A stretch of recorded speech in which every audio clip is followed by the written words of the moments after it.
ಇನ್ನು ರೆಬಲ್ ಯತ್ನಾಳ್ ಅವರ ಬಹಿರಂಗ ಹೇಳಿಕೆಗೆ ಬ್ರೇಕ್ ಬಿತ್ತ ಅನ್ನೋ ಪ್ರಶ್ನೆಗೆ ಸ್ವತಃ ಯತ್ನಾಳ್ ಅವರೇ ಪ್ರತಿಕ್ರಿಯಿಸಿದ್ದಾರೆ.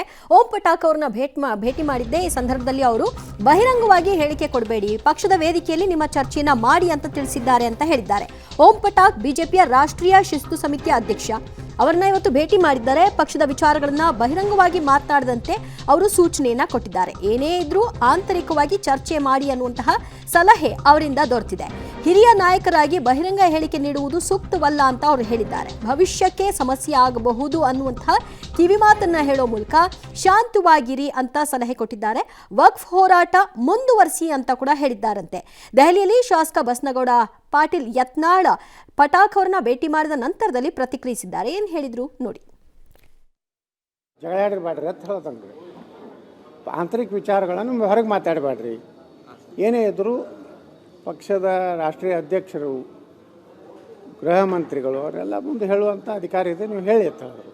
ಸರ್, ಇನ್ನೊಂದು, ಈಗ ಏನೇ ಹೋರಾಟ ಮಾಡಬೇಕಾದ್ರೂ ಪಕ್ಷದೊಂದು ಹೋರಾಟ ನಡೀತಾ ಇದೆ, ಯತ್ನಾಳ್ ಅವ್ರದ್ದೊಂದು ಹೋರಾಟ ನಡೀತಾ ಇದೆ. ಅದೇ ರೀತಿಯಾಗಿ ಪ್ರತ್ಯೇಕವಾಗಿ ನೋಡಿ, ನಮಗೆ ಇಷ್ಟೇ ಹೇಳಿದ್ದವರು, ಇವತ್ತೇನು ನೀವು ಹೋರಾಟ ಮಾಡಿದ್ದೀರಿ ಒಳ್ಳೆಯದು, ಒಳ್ಳೆಯ ರೀತಿಯಿಂದ ಹೋಗಲಿ.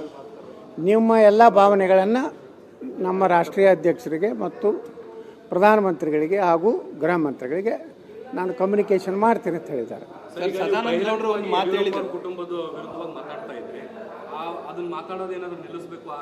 ನೋಡ್ರಿ, ಪಕ್ಷದ ಆಂತರಿಕವಾಗಿ ಪಕ್ಷದ ಯಾವುದೇ ವ್ಯಕ್ತಿಗಳ ಬಗ್ಗೆ ನೀವು ಮಾಧ್ಯಮ ಮುಂದೆ ಮಾತಾಡಬೇಡ್ರಿ ಹೇಳ್ಯಾರ. ಪಕ್ಷದ ವೇದಿಕೆಯಲ್ಲಿ ಮಾತಾಡಿ ಅಂತ ಹೇಳಿದ್ದಾರೆ. ಹಾಂ, ಅದು ಸ್ವತಂತ್ರ ಇದ್ದೀರಿ.